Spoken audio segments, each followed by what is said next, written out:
This is Chris over at SkyTech Enterprise Solutions. In this video, we're going to import some data into Splunk, and then we'll go ahead and add that data into a brand new index. And then we'll go ahead and add the report. We'll go ahead and add the output of that data import into a report and an alert as well. So let's get into it. As you can see, I do have 4 CSV files over here, and these are Microsoft Excel, separated values file, CSV files. So these are not spreadsheets, although they look like spreadsheets. Again, as I mentioned before, it makes sense to use data such as this because it's easier to use, it's easier on the eyes. These are things that we're familiar with, et cetera, as opposed to going and importing a SQL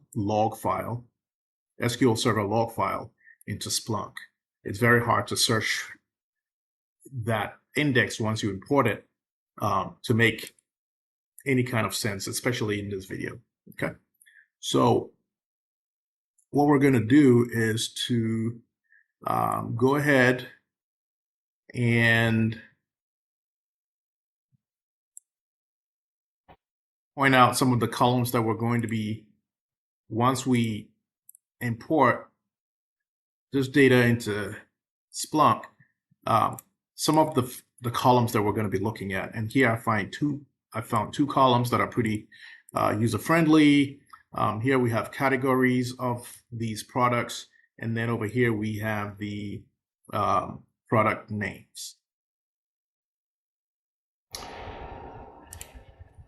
All right, so here we go with our data. And we are going to import the products file here. It's got 46 or 45 rows of data, but it's really 46 in total. All right, so we're going to import this into Splunk. All right, so let's get into it. I'm going to go here, add data, upload from my computer, and basically go in here and drag and drop. Click next. All right, so here's our data, products.csv file, and as we can tell, the columns are pulled in here. Of course, we're seeing the Splunk version of the spreadsheet. If you take a close look at products here, all right, we'll see Splunk is putting a timestamp on this here and some other columns, but let's keep going. There's more to see. I'll click on next, and okay.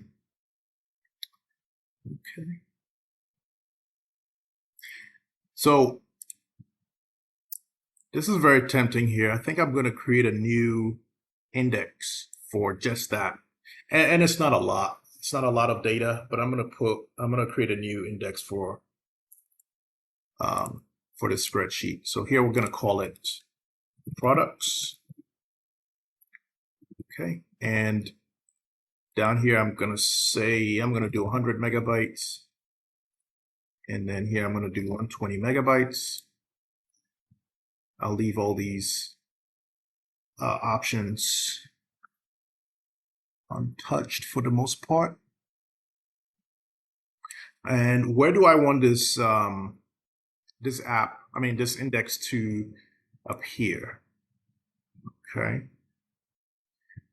that is always a good question. Well, this time around, I think Splunk Dashboard Studio. You know what? We'll leave it where it is. Search and reporting. All right, so we're going to click on save. Now, this part here gets a little tricky, right? Once you create an index, it's not automatically selected. Okay, so what you need to do is once you create your index, you need to come back and select it. Okay, we click on review, and we have some information here. Input type was an uploaded file, and this was the name and extension of that file. Products.csv, what type of file is it? Is a CSV file. The host is the computer name, and the index that I created is called products. I'm going to hit submit. So as we speak, the file has been uploaded into an index, right? So the file, CSV file gets uploaded.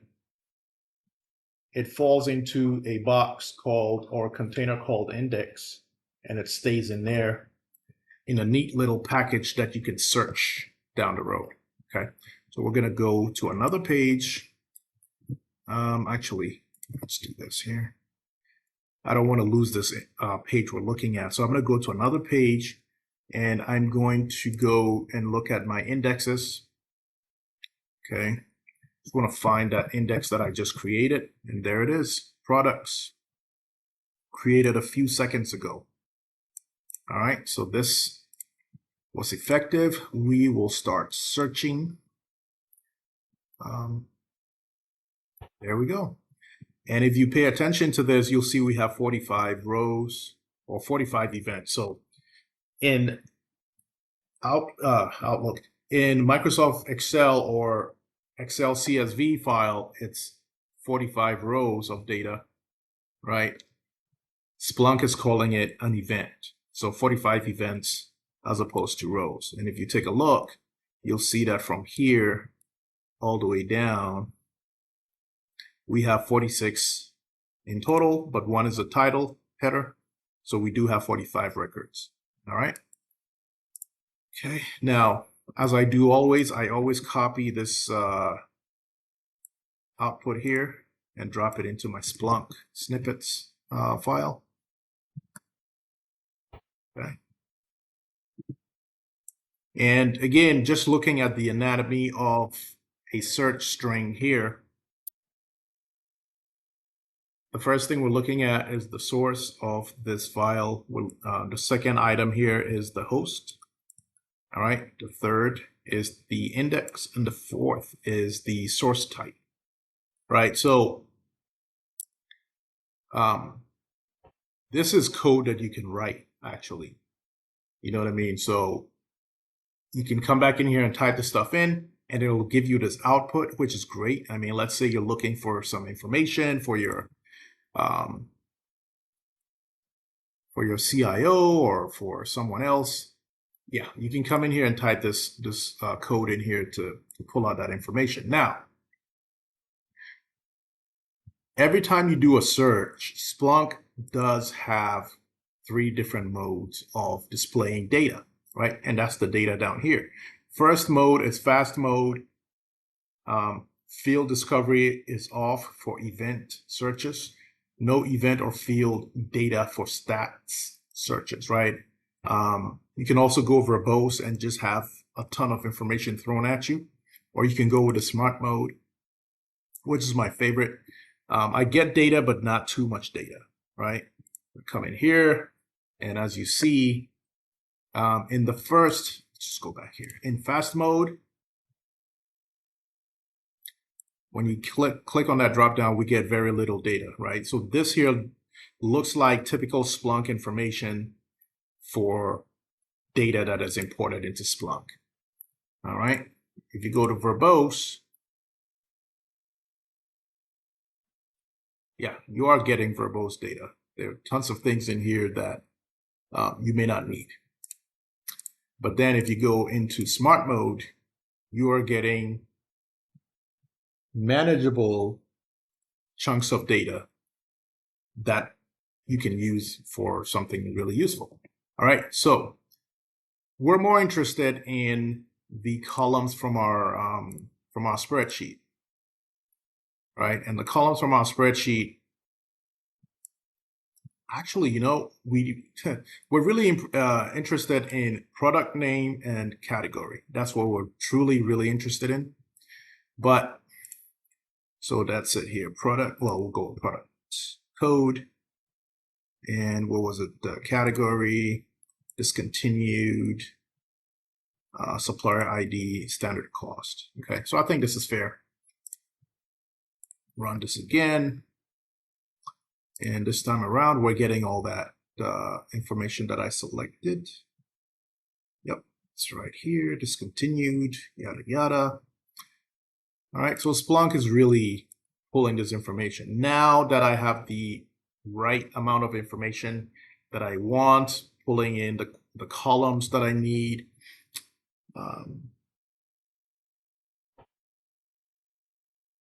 it's time to go figure out, hey, do I want to save this report?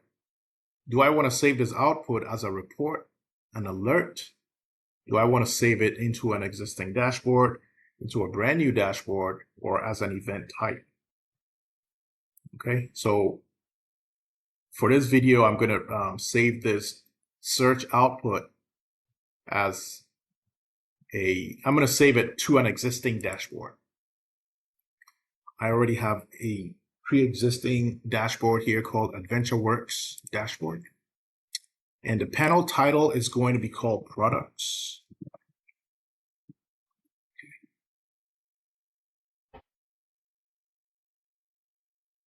And I'm gonna save this here.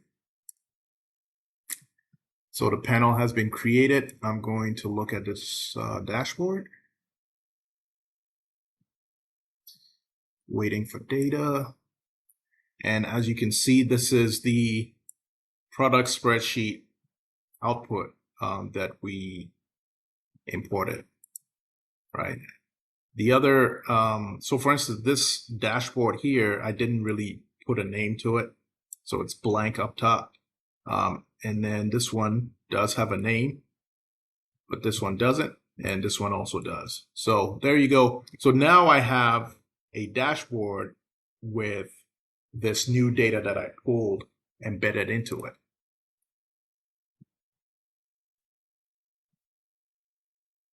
I can clone the dashboard. I can clone it in Dashboard Studio, which is a new feature. I can set this as my home dashboard as well. All right, so what I want to do next is do a search, right? So we're going to go in here and say, hey, Splunk, look in that index called products. Okay, and as you can see, Splunk helps you out with this IntelliSense feature, and you can simply click on it.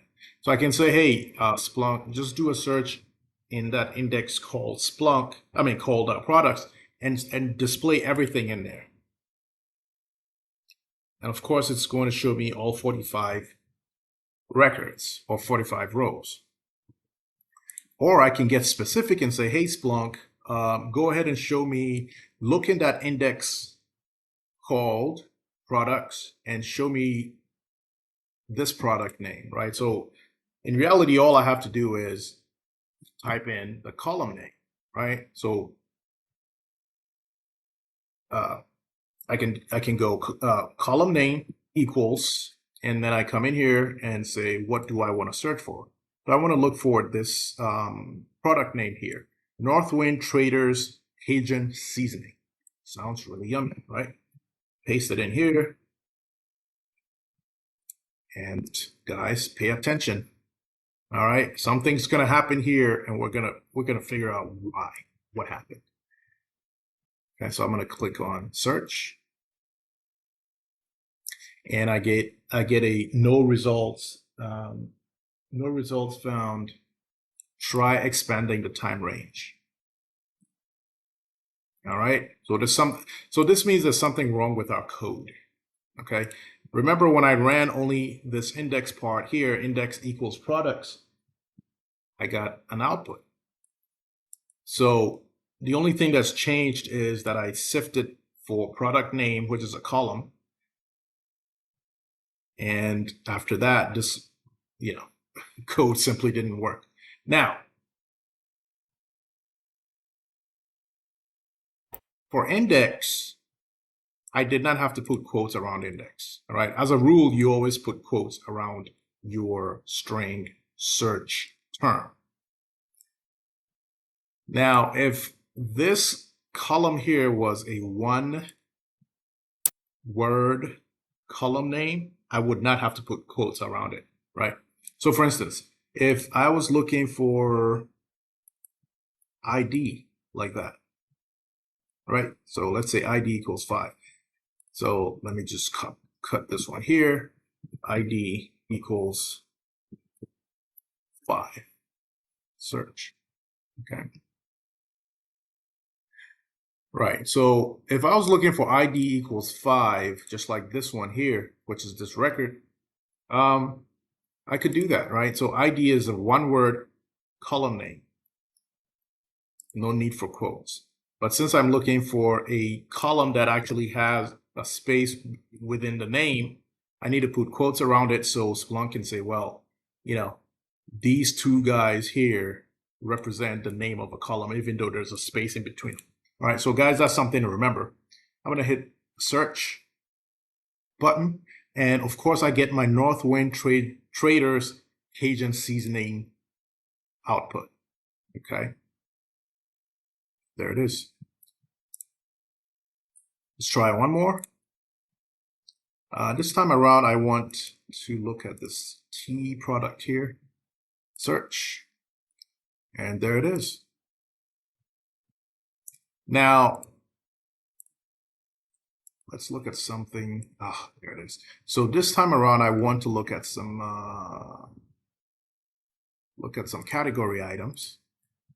And again, guys, as you remember, if you're searching a column that's it's a one-word column, there's no need for having double quotes around the name.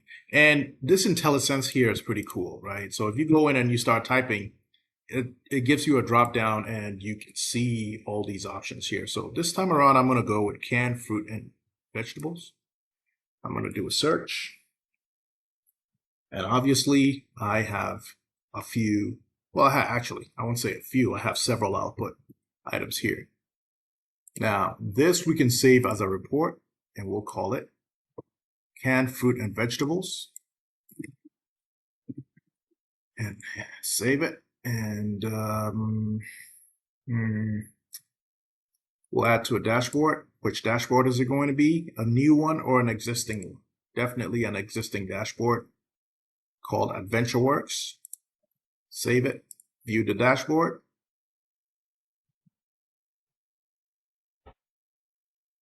And voila.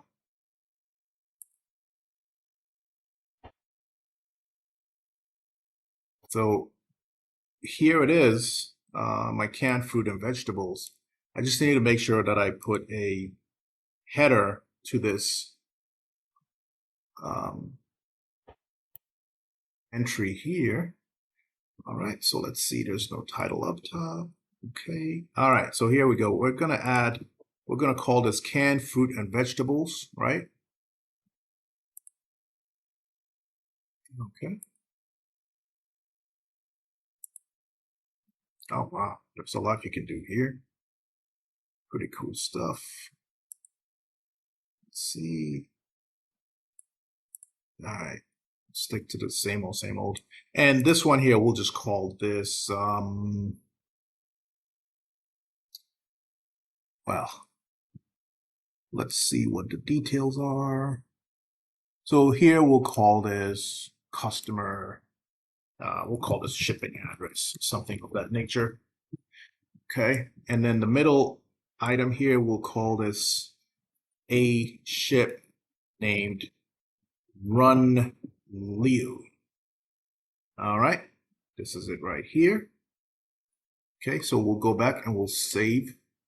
So now our dashboard has names for each section, right? Each little entry here. This is the canned fruit and vegetable section.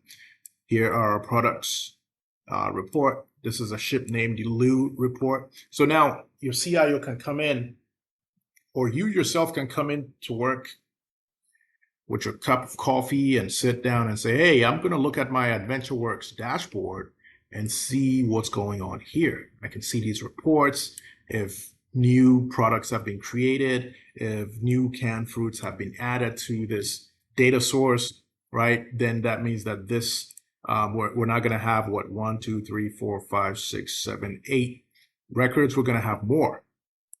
And the dashboards can be real time or pulling from a log file or set of log files, okay?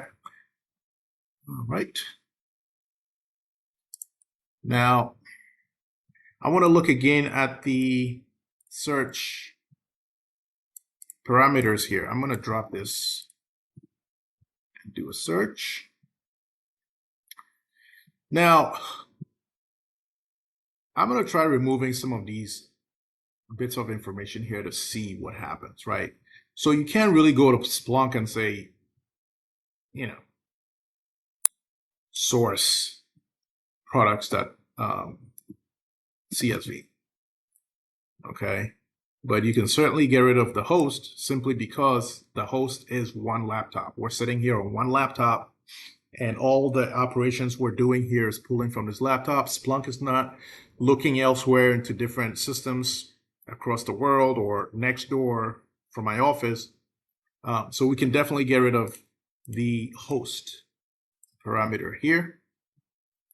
So now let me do a search and voila, it did work, right? And as you can see, because we did not ask, go target. Yeah. As you can see, Splunk did pull from this index called products. It's showing us source type and it's showing us the source. So these are highlighted, right? If I had left the host name here, then the host would also have been highlighted, as you can see. Let's get rid of host. And let's, you know what? I want to get rid of source as well. Search. So we're saying, hey, Splunk, go look into the index called products and show us a source type CSV. Now, granted, Splunk would do fine simply by just telling it to go look into an index, right? Because the index is the overall box. It's the bucket where you throw all your files into, whether it's where you put your data into. And if you tell Splunk to go look into it, it's going to pull everything in there and send it back to you as this report that we're looking at, right? So whenever you're fashioning your searches, you need to be cognizant of what to ask Splunk. Now, let's try something really quickly here. If we were to go into source type only, CSV, and do a search, what happens? Okay, that's not enough to pull up any data. So we're going back to what we know, and here we are. So we did save, let's see if we saved product as a report. Okay, product, we did not. So we're going to go in here, do a search.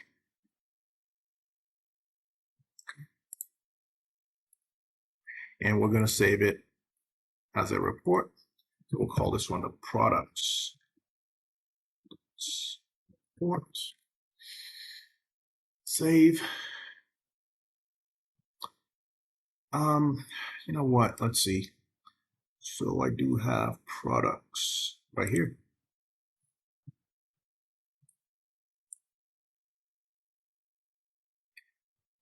Okay. And let's see. Yeah, so you can schedule it to run every day for 5 minutes. Log event. All right. Specify event text and say products report at run. Save it. Okay. So now it's scheduled. All right, so we have a report here. I don't know if we have an alert called product. So we're gonna go ahead and create an alert called products. And again, I notice that every time I come back here, my query disappears. And oh, by the way, Splunk actually gives you a search history, right? So when you come out here, you look at the search history, it'll tell you what you've been looking at. All right. So you can go and say, well, let's get rid of that. See what happens here. Add to search. See? So it basically copies that code that gave you your output and pastes it here. So this is a really cool feature to look at. And you can go as far back as possible here. Okay. And let's see what this does. I don't know if this is going to do anything.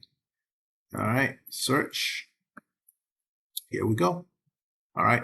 But we're going to go back home. Click on search history.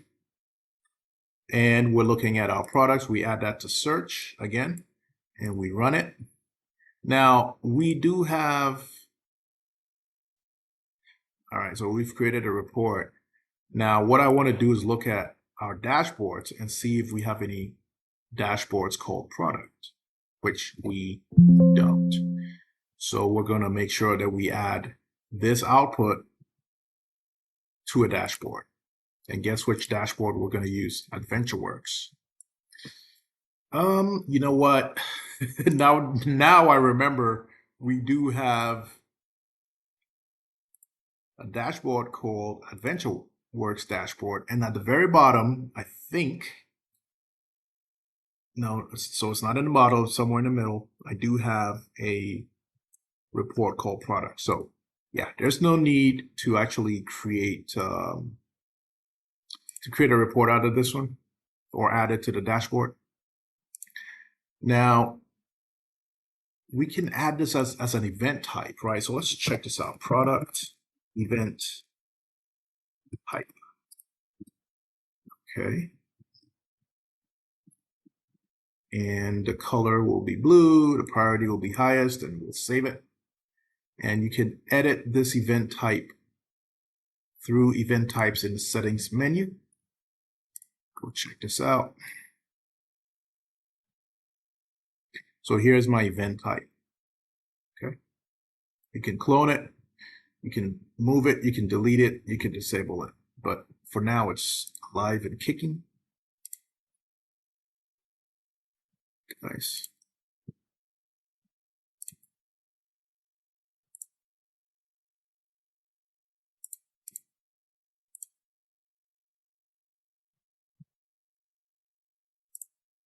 Yep. So guys, that is it here. We imported data from a CSV file into Splunk again. And we basically created a report out of that data. First we added it into an index, into a brand new index. And then after that, we saved the output as a report. And then we added that report to a dashboard, an existing dashboard. And we recently saved that output as an event type as well. Okay. And I think last but not least, we can create an alert out of this, right? Now, one thing I want to bring to your attention also is that Splunk itself, when you do a search, right? So here we have smart mode, fast mode, verbose mode, right? You can also do a search for the last 24 hours, real time, 30-second windows, 1 minute, 5 minute, 1 hour, all time, real time, right? You can do relative today, previous week, yesterday, yada, yada. You can do last minute, 15 minutes, last 7 days, etc. So these are all presets. Then you can do custom search parameters, all right?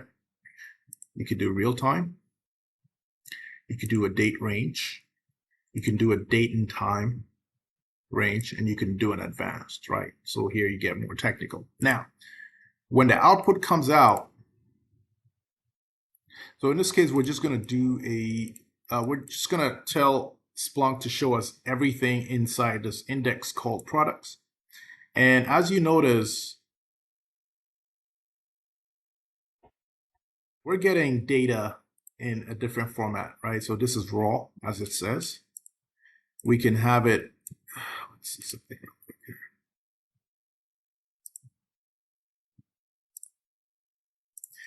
All right, so we can have it 20 pages.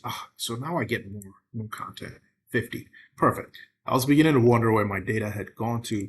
We can look at data output as a list. And then we can also look at data output as a table. Now, this table here reminds me of this Excel spreadsheet. All right, so I'm showing you this to let you understand that Splunk is not an intimidating piece of software. If you're familiar with Microsoft Office tools, especially Excel spreadsheets, Splunk is very similar, right? So here you have your product name, and again, these are columns that Splunk used to pretty much index the files, right? The rows. It just says, hey, this is the timestamp I'm going to drop onto this row. This is the host, source type. And, you know, if you really look at it, these are the items we search for when we run our Splunk query language, right? So here we're searching for host, and that is your host right there. Here's your source. That's your source column. Source type. It's right there. And your index is right there. Okay. And I actually like this Excel-like interface. I mean, who doesn't? You know, it's very logical and it makes sense. So I think I'm going to leave it there as is, and that will make it easier for me to look at information. All right, so we're going to create an alert, and that'll be the last thing we do in this video. We'll call this one products alert. And I'm going to share it in an app.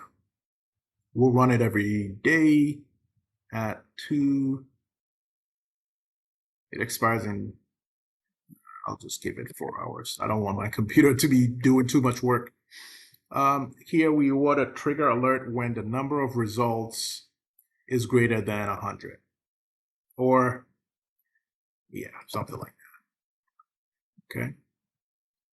And save. Actually, you know what? All right, so we do have a total of many records. We have 46, so I'll just say 48, right? So if we go past 48, then trigger and do something. All right, at least add one action. Where are the actions I have to do? Let me find an action. All right, so what I wanted to do is log and say a new product. Well, let's just say new products have been added. All right. And we'll hit save. We're done. Right. So now I created an alert out of this products report. And then I had another alert previously called a ship named Karen Ta. These are all enabled and they should run when triggered. So guys, again, that is one of our data import into Splunk videos. These are really, really important. I mean, this is a skill set that you should have under your belt and know it very, very well, because it comes in handy when it's time to discover new data, types, new data sources, could be log files that have been pulled from the repository because we need to search something that happened last year, and it's sensitive information and it needs to be done, period. Right? So these are some of the skill sets that you'll need as a Splunk admin, a Splunk developer, Splunk analyst, a SOC analyst, which is Security Operations Center analyst, and sometimes a NOC analyst, right, which is a Network Operations Center and professional as well. All right, guys, I'll see you in the next video.